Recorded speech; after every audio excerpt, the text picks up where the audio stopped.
Welcome back to Finding New Films. My name's Hunter Harris. I am the host of the show, and today I don't have anyone with me. I'm doing this alone today.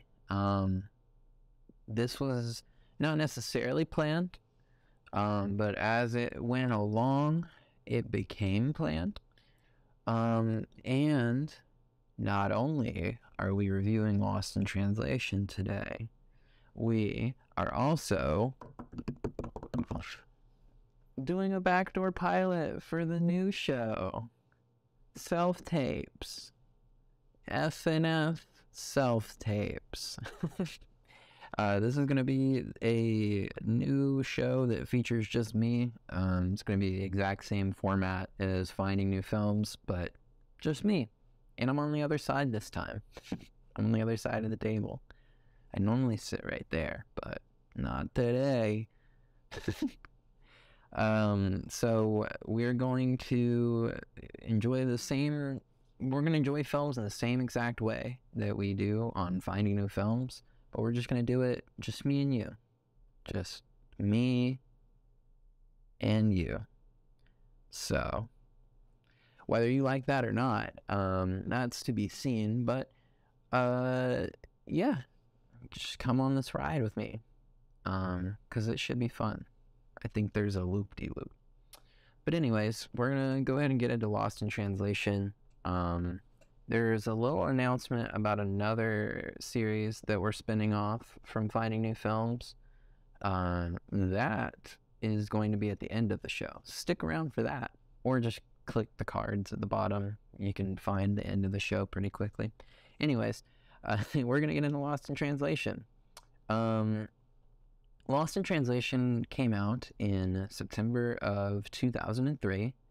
The runtime for it was about 103 minutes. It was written and directed by Sofia Coppola. It was edited by Sarah Flack, and music done very sparingly by Kevin Shields. And the camera work was done by Lance Acord. Served as a director of photography on this role, so little team of cameras on this one. We got Bill Murray and Scarlett Johansson as the stars of the film, and I really don't know that anybody else stands out enough to have their name up here, except for maybe Anna Faris. Even her role is a bit, she has a very bit role, but she does a damn good job. But anyways, we'll talk about that later. I'm going to go ahead and read the plot so that we're all on the same page. So, Lost in Translation is as follows. Bob Harris is a American movie star who arrives in Tokyo to appear in a lucrative advertisement for Suntory whiskey. He stays at the upscale Park Hyatt Tokyo and is miserable due to problems within his 25-year marriage and a midlife crisis. Charlotte, another American staying at the hotel, is a young Yale graduate in philosophy who is accompanying her husband while her husband John... Oh, okay, hold on. Charlotte, another American staying at the hotel, is a young Yale graduate in philosophy who is accompanying her husband John while he works as a celebrity photographer. I cannot read. Okay, Charlotte is feeling similarly disenchanted as she questions her marriage and is anxious about her future. They both struggle with additional bouts of jet lag and culture shock in Tokyo and pass the time loitering around the hotel. Charlotte is repelled by a vacuous Hollywood actress named Kelly, who is also at the hotel promoting a film. She bumps into Charlotte and John, gushing over photography sessions that she had previously done with him. Bob and Charlotte frequently cross paths in the hotel and eventually introduce themselves to one another at the hotel bar. After several encounters when John is on the assignment in Tokyo, Charlotte invites Bob to the city to meet some local friends. They bond over an evening in Tokyo where they experience the city nightlife together. In the days that follow, Bob and Charlotte spend more time together and their friendship strengthens. One night, while neither can sleep, the two share an intimate conversation about Charlotte's personal uncertainties and their married lives. Bob spends the night with a jazz singer from the hotel on a penultimate night of his stay, and Charlotte overhears the woman singing in Bob's room the next morning, leading to tension between Bob and Charlotte during the lunch together later that day. The pair re-encounter each other in the evening, and Bob reveals that he will be leaving Tokyo following day. Bob and Charlotte reconcile and express how they will miss each other, making a final visit to the hotel bar. The next morning, when Bob is leaving the hotel, he and Charlotte share sincere but unsatisfactory goodbyes.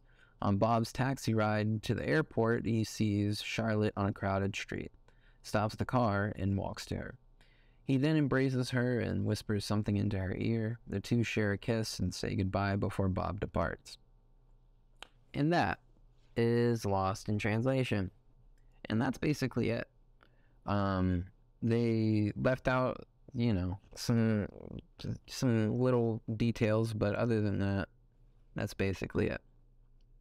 I'm going to read the themes now ahead of the getting into my thoughts, because I started thinking about it recently, and it doesn't make a lot of sense to do the themes once we've gotten all of our thoughts out. So gonna go ahead and read the themes now. So I've got loneliness as a destructive force, isolation and its hazards, an identity crisis, beauty of simplicity. I have communication, verbal and nonverbal, companionship is salvation, desire to escape, disillusionment, facing reality, fate and free will, losing hope, lost love, sacrifice for love, power of silence, self-awareness, vanity is downfall, wisdom of experience, and youth and beauty. So I want to explain the communication, verbal and nonverbal thing. Obviously, they're going to be communicating verbally, because they're, you know, human beings, and they're not, you know, deaf or blind. Actually, blind people speak, so that was pretty dumb of me to even say. But nevertheless, I really, there's an emphasis on communication in this movie, whether it be Bob and his wife, Bob with Charlotte, Charlotte with her husband, Charlotte with Kelly. The verbal and nonverbal communication play such a big factor in this movie, and I feel like it's one of the bigger themes in the movie, along with facing reality and probably power of silence. This movie is very quiet. Just a very, very quaint movie. You really just feel like you're just on vacation with these people, sitting in the room with them, and that can feel cool sometimes. The way that the movie is written and the way that it kind of flows, because there is a very much of flowy kind of feeling to the movie. You kind of just disintegrate into the next scene. Even though it's a jump cut, you really just feel like, okay, well, I'm here now, and not in a wait, where am I type of here, and more of a I guess we're here now type of thing. This movie has a heavy sense of apathy as well.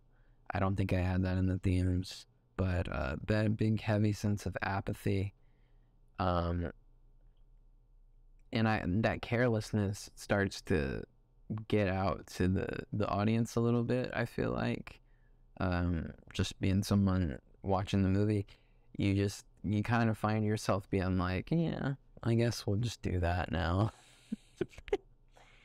Like, the movie wasn't made lazily, but it's a lazy movie, if that makes any sense. Like, it's a movie featuring laziness and lazy people, and more apathy than laziness, but laziness is more of a common term. But yeah, they're just like apathetic towards both of them are apathetic towards their situations, and like this couldn't be more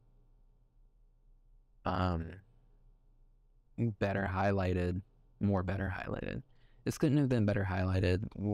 Um, this couldn't have been better highlighted than the one scene with Bill Murray and Scarlett where they're laying on the bed and they're just talking about her life and how she feels like she's lost, and she asks Bill something along the lines of, does it ever get easier? I'm pretty sure is what she asked. And Bill goes, no. Yeah.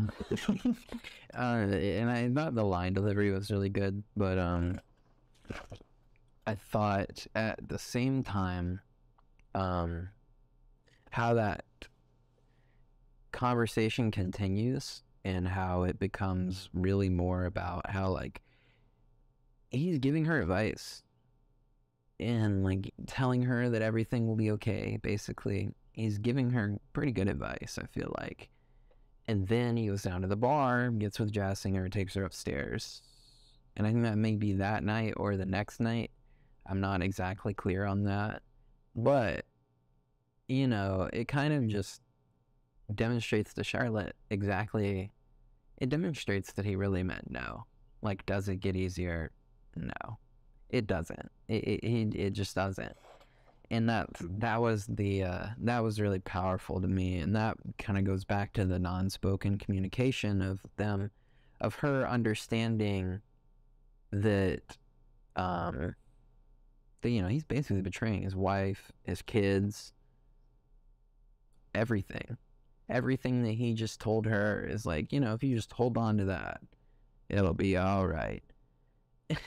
And then he goes and completely contradicts that.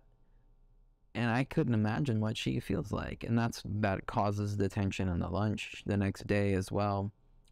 Or the day after he's slept with the jazz singer. But it was so powerfully done. And it was quiet. It was, like, silent. Nobody had to scream at each other. I think Scarlett made one offhand remark, like, at least she's closer to your age or something along those lines. But, I thought it was really well done, really well crafted, and they just played into the further really well crafted movie that Lost in Translation was. But I'm gonna read some of these bullet points that I've got.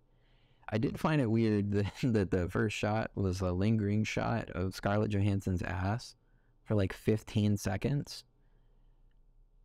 Don't know what that was really supposed to do for me. Yeah, I could have gone without that, I think. The opening song they played with Bill Murray's character while they were introducing Bill Murray's character was really cool. All of the music in this, all of the needle drop songs in this movie were really cool, even though they're not, like, I've never heard of any of these songs, but they're all really cool. So good to whoever picked those songs. When Bill Murray first gets to the hotel and he's just sitting there, like, taking a drink and stuff, and the citizens, that was stupid, I shouldn't have said that, but, like, the two Japanese people that are sitting across from him are like, nah, that can't be him, there's no way. He looks like a sad sack of shit. I don't even know if they were Japanese guys at this point. I'm starting to second guess myself. No matter. The two people sitting across from him talking about him like he was an inanimate object. I love the framing of it, and that kind of, again, goes to the subtlety of this movie of, like, you just see him, then the frame just slightly widens, and you just see the very Family Guy tactic, but you have your subject pan out and you have a bigger picture, and it causes an irony. And I thought that was really well crafted as well. A good representation of the culture shock was the way that they were filming the commercial. I thought that was done in a way that was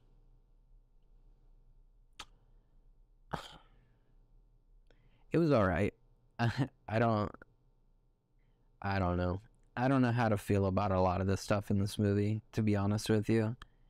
I will say I'll pat it on the back slightly, very slightly, for displaying like Japanese alt culture, alt culture.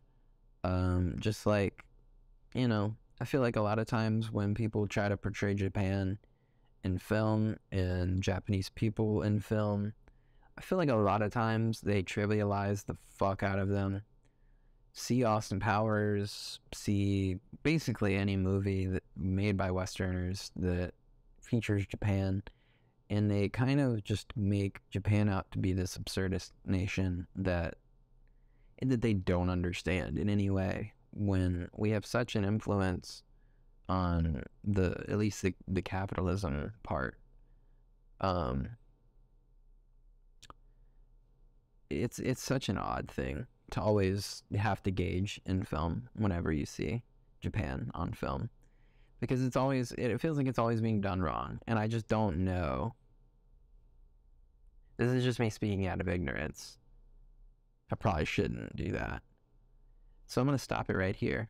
But there was some stuff in this movie, like the L and the R stuff, and then just some general mocking from Bill Murray's character, and really only him, that I was just like, well, actually, that's not even true, because Scarlett Johansson's character asks, like, why do they mix them up? It's just ignorant, man. I don't know. That stuff was just kind of ignorant for me. And it kind of just took away from the story, because I don't feel like that has anything to do with the story. But I'm going to just stop there, because I don't have any authority to speak on any of this. So we're going to move on from that. Just kind of made me feel weird. Charlotte has shit friends. She called her one friend and was like ready to be like, I don't know if I married the right person. And like her friend just got distracted. I don't care if you have fucking kids. What you're going, like, I don't care what you have going on. If I'm like, hey, I think I've made a horrible decision about my entire life course, if one of my friends was just like, oh, sorry, what did you say? I would just, like, you know, want to not exist anymore. I would, you know, you can empathize. I can empathize a lot with that character, that aspect of it, of being like, well, that would fucking suck. Like, just calling your friends and they just have they don't want to pay attention to you at all. Yeah. Her friends might be half the reason that she's with that guy. She feels so insecure. I don't know. But, I thought the toe stub wasn't a planned thing. And it still could, like, very well be a not planned thing. But it just, like, the way that the scene played out when Charlotte stubs her toe, and then you sit there in silence, and she's just like, ow, after like 5 seconds. I thought it was pretty funny. I really liked the way that they filmed the hotel room scenes for Charlotte too. I mean, the hotel room seemed so big, even though we all know those hotel rooms are small. It kind of sold the hotel room as being like pretty damn big, honestly. And I don't know if they're using like anamorphic lenses to do that, or if they're using like just like perspective stuff. I'm not sure, like small props maybe or something like that. But nevertheless, works, paid off really well. Yeah, thought it was cool. This movie is really, really good at like putting into perspective what it's like to lay around. Just like, I guess, depression. This movie really does capture a feeling of like depression or depressive thoughts or depressive actions following depressive thoughts. Yeah, and then kind of using each other as therapists. But I don't know that either of them talking to each other is a benefit to one another. Kind of going back to the infidelity stuff. I don't know that Charlotte should be taking Bob's advice and vice versa. I don't know that either of them are very good people, at heart. I want to get into that thought specifically a little bit later, actually. I think I'm going to use that. I'm going to wait for that on the very, towards the list part. But I want to get into that a little bit later. Sofia Coppola's ability to write dialogue that isn't long-winded and yet tells you a lot about the characters' thoughts, feelings, emotions, attitude.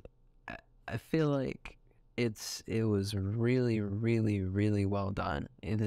The script, I imagine, is really short, as far as actually what's in the script, or at least the lines. The screenplay is probably kind of short, but I don't know. It just there was so little speaking, and if you just look into what they're saying, they say so much. I don't have any specific examples, but there was a lot of instances in this movie where I found myself being like, wow, that was really clever how that was written. I mean, I think I said it earlier with the jazz singer about how she was like, well, at least she's a little bit closer to your age. Because, they both knew that they were, on the verge of fucking. I feel like they both knew they were, on the edge of fucking. And just Bob wouldn't do it for some reason. Who knows? I'm still kind of wondering that. It's where does his decency begin and end? Why is he okay with it when it's the jazz singer, but he's not okay with it when it's the 25-year-old in a sham marriage? I just don't get it. He's like, oh, you gotta get through marriage and you gotta learn. It's for what? I need to be miserable for 5 years before I'm able to commit infidelity. It just reads weird. Yeah, I'm gonna leave that there because I've talked about that a little too much. But anyway,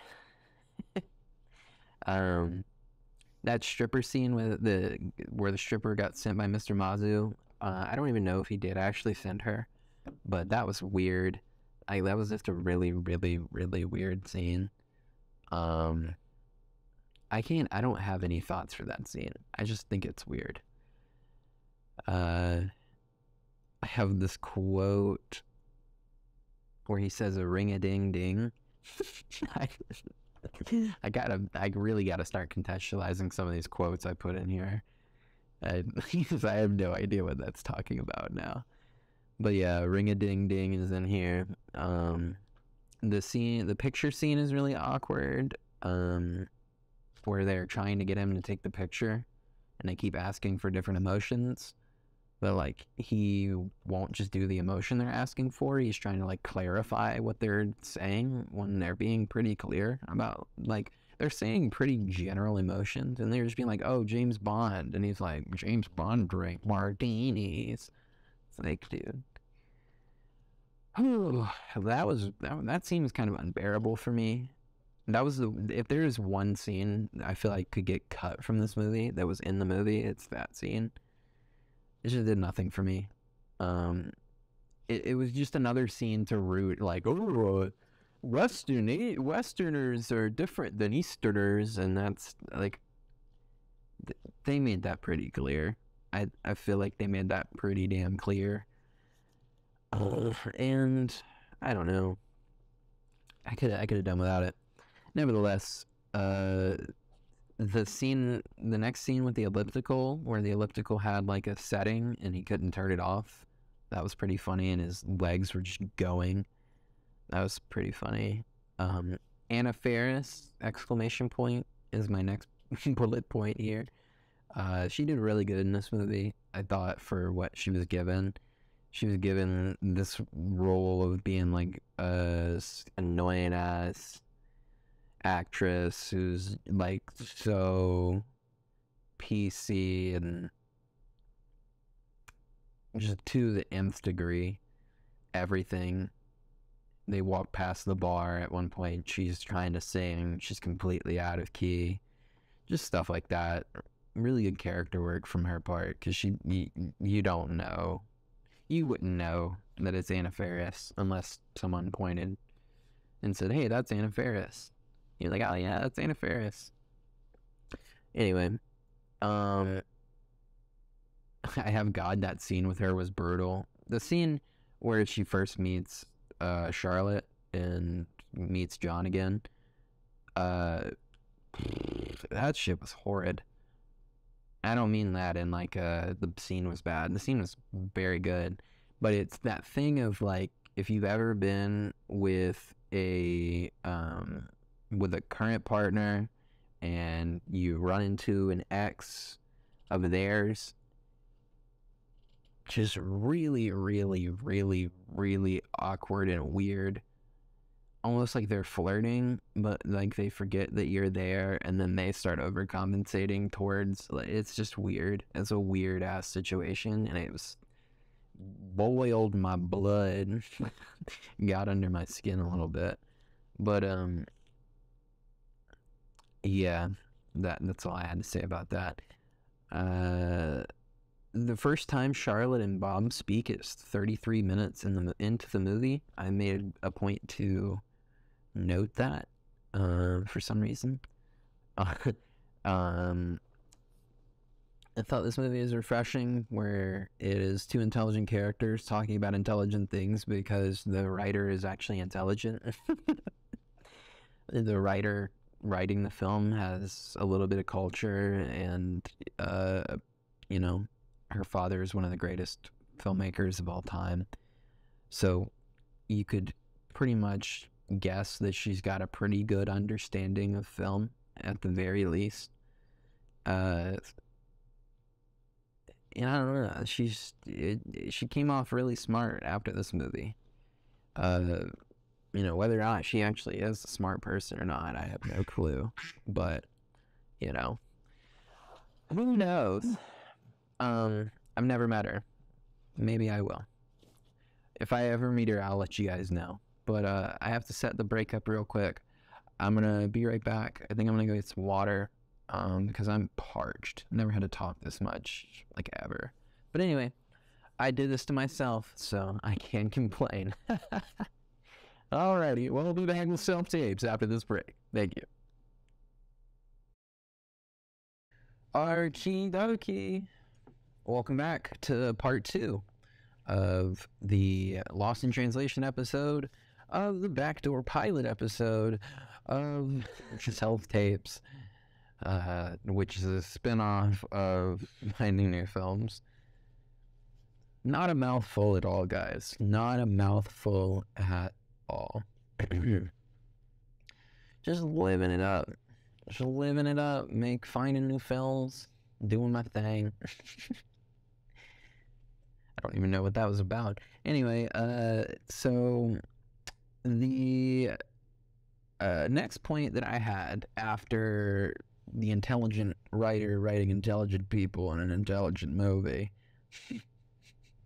After that, I have actor playing her husband is very good at being a douchebag. That's about it. Yeah, he's really good at being a douche. I remember seeing that guy in A Million Ways to Die in the West. And he's in Ted. He's the weird ass guy that attacks Ted, the teddy bear. Yeah. I'm big friends with Seth MacFarlane, it seems. But nevertheless, He was really good in this movie, and I think his name is Giovanni Ribisi, his real name. I don't know why I just remembered that. But nevertheless, that's his name, and he did a really good job playing douchebag boyfriend, John. I love I already talked about the Japanese alt scene being put in there. Like just seeing like surfer dudes and just guys, just people from the alt scene. It's just fun. It's just fun. Show people from the alt scene in like every culture, you know? Not just American culture. They're not only Americans and Brits are like anti-government and anti-establishment and anti-tradition. Like there are a lot of people out there. Anyway, the karaoke scene was fun. It was really heartfelt as well. I thought it was like one of the best scenes in the movie. That was probably my favorite scene in the movie. It was all the karaoke scenes. The dark photography was done really well. I just feel like just the way that scene was just crafted with, I don't know, just good. I liked it. Really good. Music was nice. Colors were nice. And it was a really good contrast with how dark it was. And you could still very easily see the actors' expressions and how the music was making them feel. It's just awesome. I really enjoyed that scene. Enjoy that Bob is a decent, at least, man, at the very least. Taking Charlotte home and making sure she's safe was a very decent thing to do. Loveless Marriage, that was really hard to hear him talk to his wife after he had gotten drunk and taken Charlotte back to bed, to put her to sleep, not to do anything else. And he was calling his wife, and he gets off the phone with her, and he just mumbles to himself, and he goes, "That was a stupid idea." I've been there. I've been there. I definitely have called somebody and been like, "Well, I should not have done that." You live and you learn, right, Bob? We're both Harrises, right? You know. Anyway, great shot. That mountain shot when he was golfing was really, really cool. It was just really well framed. It was only like a 10 or 15 second. It was actually probably like a 30-second scene, but it was really nice. Just love that. Just thinking about that mountain right now. But anyway, not expecting to hear the sucking on my titties like you wanted me, calling me. Not expecting to hear that song in this movie. I popped me really good though. I laughed my ass off. that killed me. Yeah, that was just really funny. I did feel the movie started to drag towards the like hour 10, maybe even before that. Near like the hour 10 mark, it started dragging, and this film is only 100 minutes, so that's not great. Yeah, if you're keenly paying attention, it's fine. I mean, it's not boring or anything, but it did feel like, okay, we're like 20 minutes away from the movie being over, and there's absolutely no conflict here. I'm starting to get upset. I'm starting to wonder why I watched this. And the conflict that does happen is super subtle, and they barely even make it like a conflict. It's more of an emotional conflict than really anything, and self-conflict is the whole conflict in the film. Yeah, more than it is with two people having conflict with one another. It's two people simultaneously having conflict within themselves and relating to it. And that's the overall conflict of the movie, because like if we're gonna pinpoint any specific conflict, it's when he fucks the jazz waitress, and comes back and she's like, oh, so you fucked the jazz waitress. Like, that's really it. If we're gonna try to pinpoint like something between them. But they squashed that a scene later, maybe two. Because they had the awkward lunch, and that's really it. I mean, really. And then after that, I think the day later, they like see each other and stuff. And they're like, well, that sucked. That lunch sucked. And he goes, yeah. I mean, you cook our food right. They made us cook our own food. What kind of shit is that? Thought that was a pretty funny joke. Yeah, I don't know. The movie just kind of started to drag a little bit for me. I don't know why I just went on a big tangent before that, but anyways, the movie did kind of drag. Their conversation about what to be and hopelessness is really well and carefully written.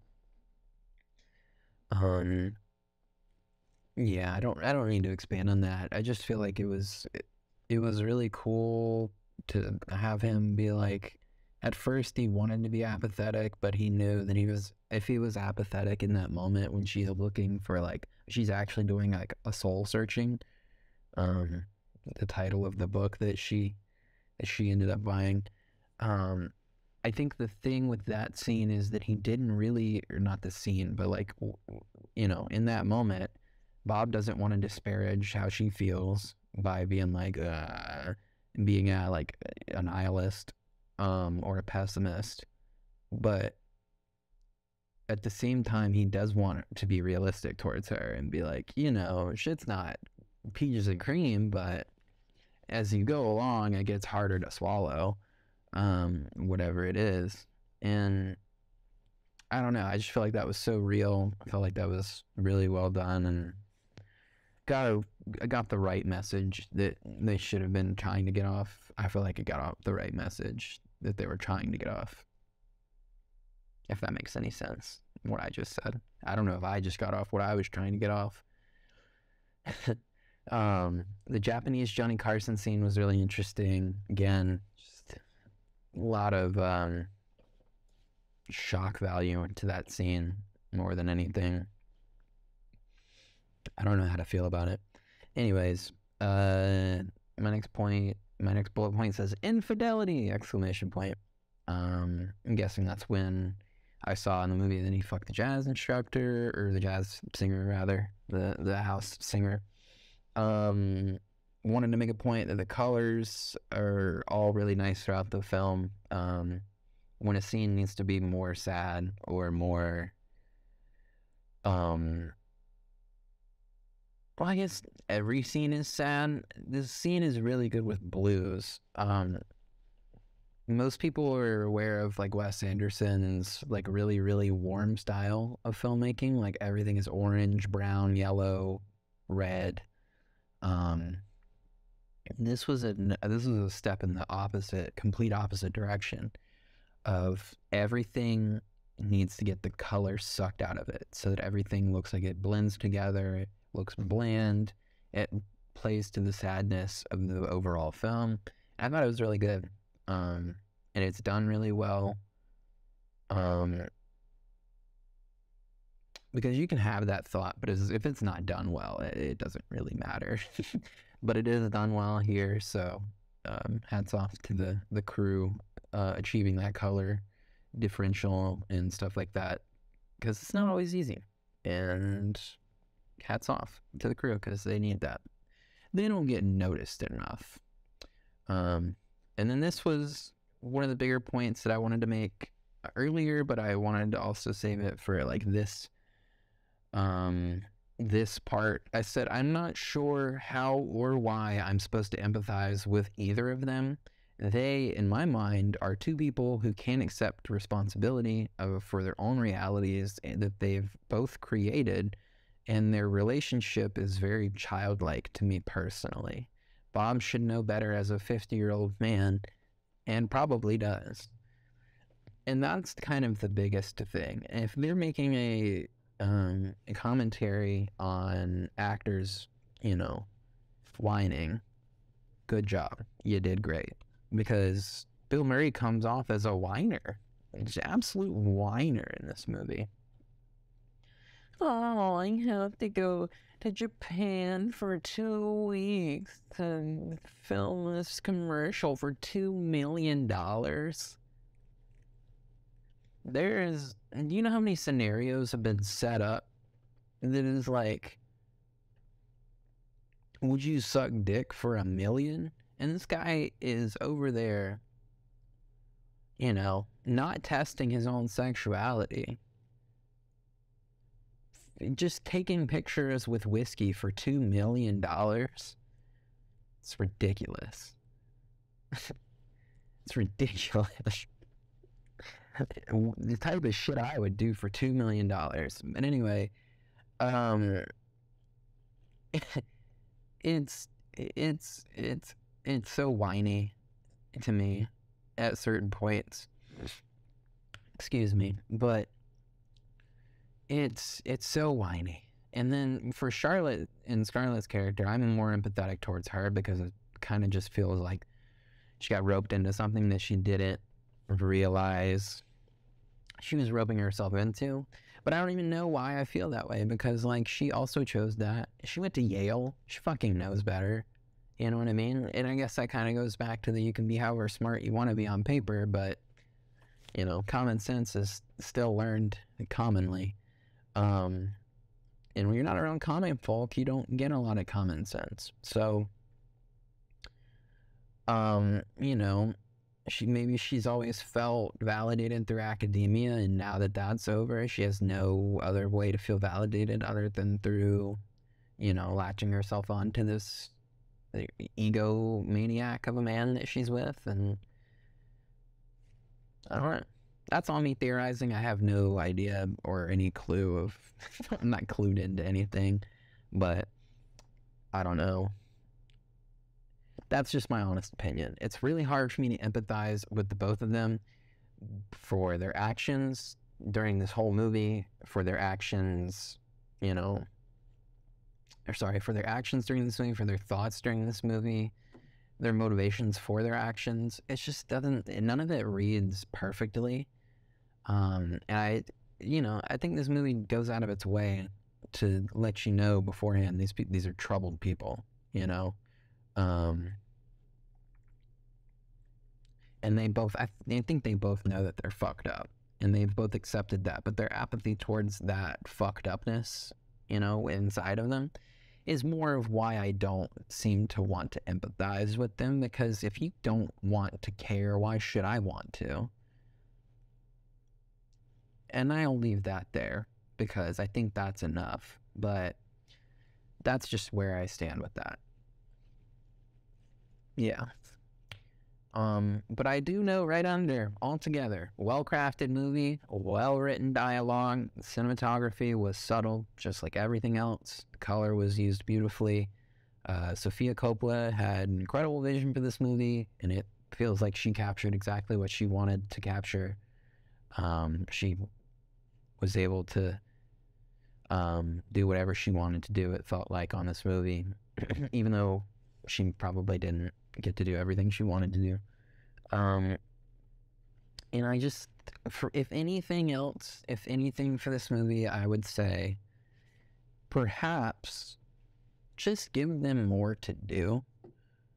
You know, I can watch a lot of stuff, but watching two seemingly rich people complain on vacation while they're in Tokyo is just one thing that is really hard for me to empathize with in any way. Seeing that golf course that he was on, it's just like, bruh, if you like golf that much, just go to that golf course every day. It's the most beautiful thing I've ever seen. And that is hyperbole, but Jesus Christ, I mean, it was beautiful. Why would you not want to go see that like every day? Just go hiking. Go do something. I don't know. Man, now I sound like I'm not empathetic towards depression, which I'm not trying to do that, because that's not true at all. I don't know. If you got all that money, it's hard for me to wonder, or it's just even harder for me to picture why your life sucks. And you're two people who like each other, and you're hanging out, and yet, like, that's still not enough for the two of you. I don't know. I just don't understand their relationship, I guess. And I'm willing to accept that, because I will never understand the relationship between these two people. So, yeah, that's probably it for that. And that's the end of my thoughts, too. So, yeah, we're gonna put this on the new list. Uh-oh. It's going on a brand new Self Tapes list. And that should be pretty fun, because that, it's always fun to start lists. It's always fun to start a new list. Let's get this full screen. Alrighty, so it's going to be number 1 no matter what, so we can go and slap that in there if I can type. Alrighty. So my rating for this movie is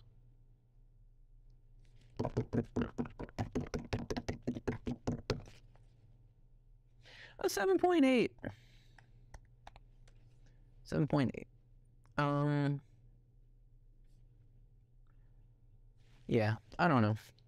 That might be a little too high, but I'm willing to give it that. I thought the filmmaking aspect of it was really nice, and I thought it was, like, the artistic aspect of it was really nice. The acting was fine. It's the most likable Bill Murray's ever been, I think, on film, and he's not very likable in the movie. So that's something, I guess. Yeah,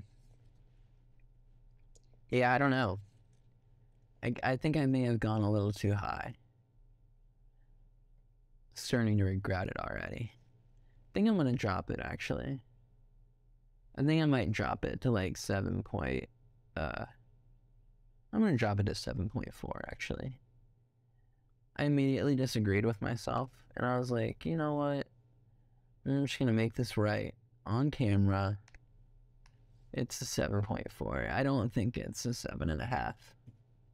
And it shouldn't be that high over 7.5, I don't think. 7.4 is a good, I feel good about that. Yeah, I feel good about that. So, that's going to be the first film to get rated on the Self Tapes. And the new episode of Self Tapes, so this is going to come out as a Finding New Films episode. This will be episode 21. You'll probably be able to see that. So this will be coming out Friday. Let me look at my schedule. This will be coming out on Friday, May the 26th, I think. Yes. May the 26th is today when you're watching this, or you're probably maybe you're watching this after, and that's fine too, I guess.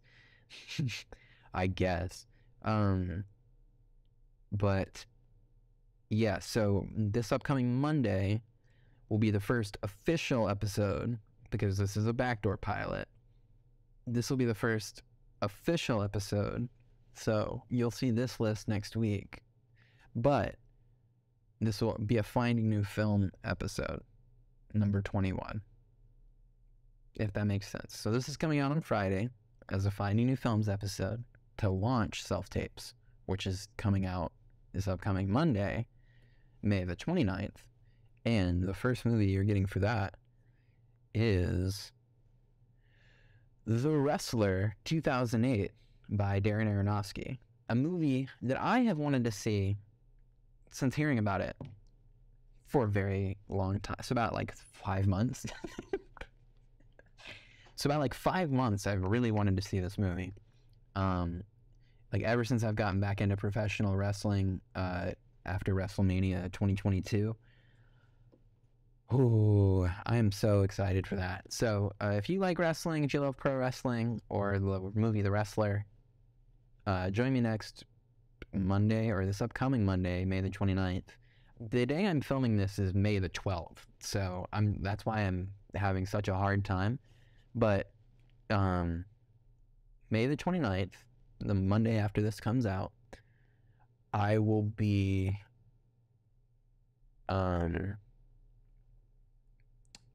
doing The Wrestler. That'll be going on to this list, the Self Tapes list. So first episode of Self Tapes comes out May 29th for The Wrestler 2008 by Darren Aronofsky. And then the Friday after The Wrestler, we're going to have Zach with a K. I was about to say his last name and completely blow his whole spot up. Zach with a K is going to be back, and we're going to be watching a Scottish drama called Morvern Callar, a film I had never heard of until he suggested it, and so we're going to watch it. We're going to continue our streak of watching films directed by women. Me and Zach with a K, not necessarily something we chose, but just something that happened. We're definitely trying to not have straight white cis men be the rule on directors and voices that we're trying to listen to and hear. So that's why I got a straight white cis woman. I'm sure this would shaking it up a little bit, but no, we're gonna try and diversify the voices a little bit more, because I'm trying to be a conscious person and I have the ability to do so. So I'm going to try my hardest to be the change. That won't be happening this upcoming Monday, because I have to watch The Wrestler, but we'll spread it out a little more and get that going, because I can do better. And I need to hear other people's perspectives, and it's very important to me at this point in my life. So yeah, moral fortitude. Alrighty. I think that's it. So yeah, tune in this upcoming Monday. We're watching The Wrestler 2008. Tune in next Friday. We are watching Morvern Callar 2002 by fucking somebody. Fuck. I think her name is Ramsey. I think her last name is Ramsey. Lynn Ramsey, I think. Anyways, if you missed it, last week we watched The Godfather on Finding New Films with my mom. I haven't even actually filmed that yet, but we watched it last week. As you're seeing this, we watched it last week. So go watch that. Watch us this upcoming Monday, next Friday, and all the times after that, because you're not going to want to miss it. These are fun episodes, and I have fun doing them. I hope you enjoy them, because I'm having a lot of fun with it. So, peace to all of you. I will see you soon. Go follow us on Instagram. Go subscribe to us on YouTube. And that is it. That is actually truly it. Goodbye. Good night.